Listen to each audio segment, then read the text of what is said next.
There was this man who could understand the language of animals. Okay? So one day, he stayed back at his farm to hear the animals talk to themselves. Not long after he stayed, the oxen said to the camel, "Oh, you camel, the lucky one. You see, you are an object of beauty that is designed for the master's use, decorated for high places. And when they are not using you, guess what? You are fed with the best of food and kept in the best of places. Unlike me, the oxen, that every day I am chaffed with, heavy equipments, with the scorching sun hammering on me. I work all day." How? You wouldn't believe my predicament. Now, the camel was so compassionate on the oxen that he said to the oxen, "I may not be able to do something permanently about your situation, okay? But here's what could happen. I could give you an idea that can give you a day of rest, at least. Tomorrow, when they come to prepare you for the day's work, here's what you do. Pretend as if you're sick. And then the master will say, okay, you're unable today, have a day of rest." Now, the master smiled away. And then, in the morrow, the servant came to prepare the oxen for the day's work. And the oxen did as planned, pretended to be sick. And the servant came to the master and said, "Master, there's a problem. The oxen cannot walk because it is terribly sick." Having the understanding of what is going on, the master smiled. I said, "No problem. That's no problem. We can fix it. Here's what you do. Go and prepare the camel to do the work of the oxen, because work must continue." Does that ring a bell? Isn't that how life is? Now, they made the camel that particular day to do the work of the oxen. And the camel is very weak, unfit for this kind of job. So the scorching sun and the heavy equipment all day, the camel was weak and tired. So when he retired back to their place of rest, the oxen thought it was a business as usual, and he came back to the camel and said, "Thank you, camel. We have achieved success." Now, the camel was angry, and he said, "Oh, so you are one of those ungrateful individuals, right? That he tried to help you, you shifted all your load to me. Now, tomorrow, go and continue your job.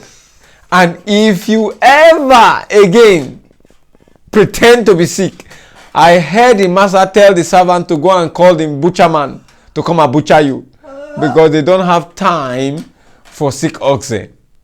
Now, why am I telling you this interesting story? Especially if you're a young person, a student, undergraduate, or a core member, just going out there into the workplace. You must understand that no one owns you anything. You are responsible for your life, whether you be successful or not. Whatever everyone gives to you, whether the school, the teachers, the parents, the government, the pastors, they are only trying to help you. And what we have often seen is young people tend to relax and expect these helpers to do everything for them. That's failure mentality. That's weakening. If you live your life that way, you may never amount to something. You must have a gratitude spirit. You must know that whatever you are giving is a seed. If the teacher teaches you mathematics, it's a seed. The question now is, what are you going to do with maths? What are you going to do with the school fees and the opportunity to go to school that your parent gives to you? What are you going to do with the economy that the governments are fighting so hard to create for you? What can you do with it? Is a question that must be a borderline, an anchor for you as a young person. Now, I think this evil explains it better. When you first came, the early men that first walked on the face of this earth, what do you think they were given? They had zero help. There was no help. It was the sun, the soil, that they have turned into all the beautiful things you see in our today's world, the cars, the roads, the electricity. They took the little they got and made something out of this. That's what should be your desire. So take all the help. Have a gratitude mentality. Ask yourself daily, what can I do with this? Stay close to people who have ideas. That's why if you are not in Marquee Academy, you're not connected to me on YouTube and on social medias, whether Instagram or Facebook, you're already behind.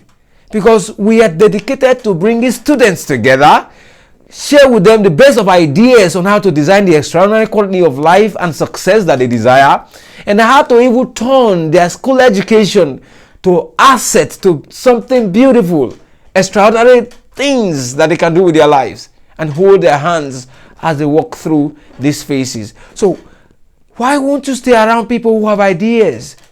You know, it's easy, for instance, on social media to be connected to comedy platform, gossip platform, a lot of other things that are not adding value to you as a student. But if there's a world, if there's a community where you could find ideas on education, ideas on your potential, on your career. So stay connected and understand this principle, and you see that, precept by precept, you start designing the extraordinary quality of life. Stay tuned. Love you.